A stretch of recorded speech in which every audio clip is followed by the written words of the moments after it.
তো সমাধান আল্লাহ পাক দিয়ে থাকলে আমার মানতে সমস্যা কোথায়? সমস্যা আছে? আমি কি আল্লাহর চেয়ে বেশি বুঝি? আমি কি নবীর চেয়ে বেশি বুঝি? এরা যদি বলে আমরা আল্লাহর চেয়েও বেশি বুঝি, নবীর চেয়েও বেশি বুঝি, এরা মুরতাদ, কাফের হয়ে গেছে। ইসলামের সাথে তো কোনো সম্পর্ক নাই। যদি নাম হতে পারে আব্দুর রহমান, আব্দুর রহিম, হ্যাঁ, মুজাহিদুল ইসলাম নাম হতে পারে, ইসলামের সাথে কোনো সম্পর্ক নেই। যদি কোরআন এবং সুন্নাহকে ব্যঙ্গ করে বা মনে করে এর মধ্যে সবকিছু সমাধান নাই, অন্য আরো উৎসের দরকার আছে। তো মুসলিমদের আকীদা হবে কেমন? কোরআন এবং সুন্নাহ আল্লাহ নাজিল করেছেন, এখানে আল্লাহ পাক মানবতার প্রতিটা বিষয়ের সমাধান দিয়েছেন, ঠিক আছে?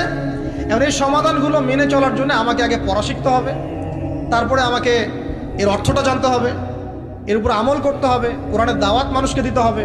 তখনই না ইনশাআল্লাহ একটা কোরআনিক সমাজ গড়ে উঠবে, তাই নয় কি? তো কোরআনিক সমাজ গড়ে উঠলে কি অমুসলিমদের অসুবিধা আছে? কোরআন তাদের স্বার্থ সর্বোচ্চ অগ্রাধিকার দিবে না? একটা অমুসলিম যদি একটা ইসলামিক স্টেটের মধ্যে নির্যাতনের শিকার হয়, জুলুমের শিকার হয়, এবং ওই জুলুম যদি কোনো মুসলিম তার উপর করে থাকে, তখন ইসলামিক স্টেটের প্রধান যিনি, যে কোর্ট এবং ল থাকবে, ওই মুসলিমকে শাস্তির আওতায় এনে বিচার করতে হবে। এত সাম্যের ধর্ম ইসলাম। আমরা আসলে ইসলাম বুঝিও না, ইসলাম পড়িও না। কিছু মানুষের কর্মকাণ্ড দেখে আমরা ইসলাম সম্পর্কে ধারণা করি, তাই না? কিছু দাড়ি টুপিওয়ালা মানুষ যদি অন্যায় করে, আমরা মনে করি ইসলাম মনে হয় এমনই।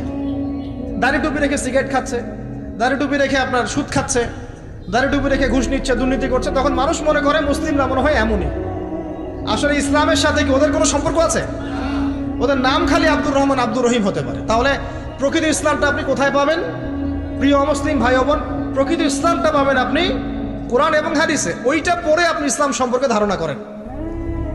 মুসলিমদেরকে দেখে ইসলাম সম্পর্কে ধারণা করার দরকার নাই। কারণ এখন আমাদের মধ্যে গর্বের বিষয় খুব কমই আছে।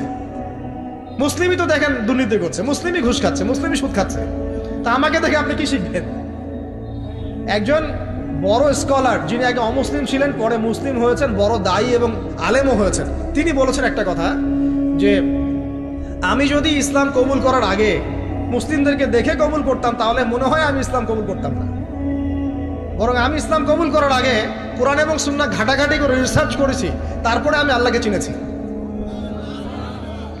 তো আমাদের দাওয়াত থাকবে প্রত্যেক মুসলিম অমুসলিম সবার কাছে, যে আগে কোরআন এবং সুন্নাহটা পড়েন। এটা পড়ে আপনি দিন সম্পর্কে একটা ধারণা পাবেন।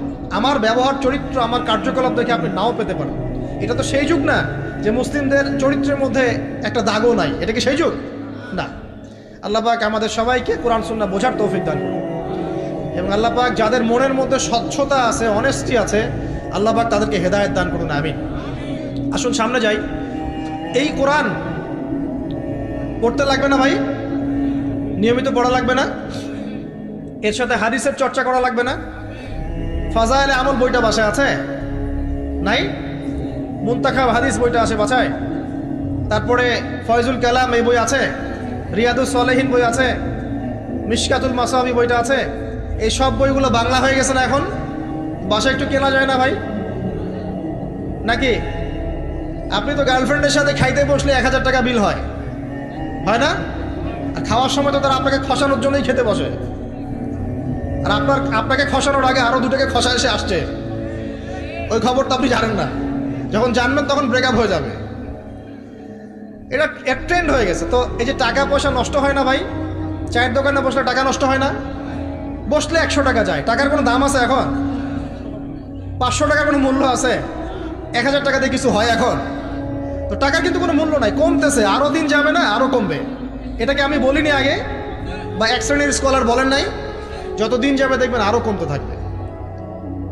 তো এখানে বলি, সাস্টেইনেবল সম্পদ কি হবে? তাহলে জমি জমা হতে পারে, গোল্ড হতে পারে, আপনার সিলভার হতে পারে, আপনার গবাদি পশু হতে পারে, ব্যবসা ইনভেস্টমেন্ট হতে পারে, সাস্টেইনেবল অ্যাসেটে আসে। তো টাকা পয়সা আমরা কিন্তু প্রচুর অহেতুক নষ্ট করে ফেলি। এগুলো জমায়ে বইপত্র কিনে বাসায় পার্সোনাল একটা লাইব্রেরি করা যায় না? খুব কষ্ট হবে। এটা আল্লাহর জন্য যদি করি, আল্লাহ পাক রিজিকে বরকত দিবেন না? রিজিক কি আমার হাতে না আল্লাহর হাতে? আপনার রিজিক যতটুকু আছে, এটার একটা দানা না খেয়ে কি আপনি মরবেন? তাহলে আপনি যদি দিনের জন্য খরচ করেন, তাহলে কি আল্লাহ আপনার রিজিক কমাই দিবে নাকি আরো বাড়াই দিবে? আমাদের সবাইকে আল্লাহ পাক দিনের জন্য খরচ করার তৌফিক দান করুন, এবং পরিবারের জন্যও খরচ করবেন। আমি ওইদিকে পরে আসছি। সবচেয়ে উত্তম ব্যয় সেটাই যেটা মানুষ পরিবারের জন্য করে।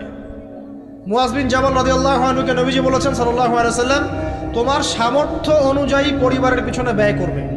আপনার যদি পরিবারের পিছনে বেশি ব্যয় করার সামর্থ্য থাকে আপনি তাই করবেন, কম সামর্থ্য হলে কম ব্যয় করবেন, সামর্থ্য অনুযায়ী করবেন। আল্লাহ পাক তৌফিক দান করুন, আমিন। তো প্রিয় ভাইরা, এই কোরআনের মধ্যে একটা সূরা আছে, সূরা তাহরিম। কি নাম? এই তাহরিম সূরার 6 নম্বর আয়াতে আল্লাহ পাক বলছেন, ইয়া আইয়ুহাল্লাযীনা আমানু, হে মুমিনগণ। মুমিন কারা? আমরা না?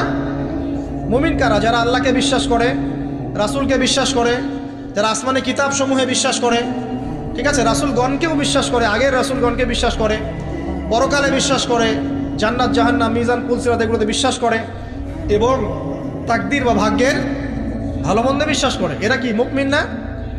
শর্ত হচ্ছে মুমিন হতে হলে আপনাকে অন্তরে বিশ্বাস করতে হবে, মুখে স্বীকারও করতে হবে, কাজেও বাস্তবায়ন করতে হবে। নাকি শুধু মুখে বললেই হবে? নামাজ পড়ি না তাতে কি হয়েছে, আমার অন্তর ঈমান পরিপূর্ণ, বলি না আমরা? আমি তো কোনো পাপ করি না, নামাজ পড়বো কেন, বলে না? হ্যাঁ, তো নামাজ পড়ে না যদি কেউ বলে যে ভাই নামাজ না পড়ে তো কুফরি, তখন আবার খেপে যায়, আমাকে কাফের কেন বললেন? আপনি বেশি জানেন আমি কাফের না। তো এটা হচ্ছে হঠকারিতা, উদ্ধত আচরণ। তো ঈমানের শর্ত পূর্ণ হতে হলে আমলও তো দরকার আছে, নাকি? এখন আমল করতে গিয়ে আপনার কম বেশি হতে পারে, আপনি পাপ করে ফেলতে পারেন। তখন যখনই পাপ হবে উঠে দাঁড়ান, আবার ফিরে আসেন, ওযু করেন, 2 রাকাত নামাজ পড়েন, আবার তওবা করেন, আবার পথ চলেন, পাপ হবে না? পাপ হয়েছে বলে কিন্তু কেউ কাফের হয়ে যাবে না। মনে করেন ইমানদার মানুষ পথ চলতে চলতে জেনা করে ফেলেছে, হতে পারে না? হতেই পারে। তো এখন কি সে কাফের হয়ে যাবে? না, সে বড়জন জালেম হতে পারে, ফাসেক হতে পারে, সে তওবা করে ফিরে এসে আবার আল্লাহর খাঁটি বান্দা হওয়ার সুযোগ আছে। তো তাকে কি হত্যা করা যাবে? যাবে না। তো এই বিষয়টা খেয়াল রাখবেন যে ঈমানের জন্য 3টা শর্ত। 1, অন্তরে বিশ্বাস, 2, মৌখিক স্বীকৃতি, এবং 3 কি বলেন? কাজে বাস্তবায়ন। মাশাআল্লাহ।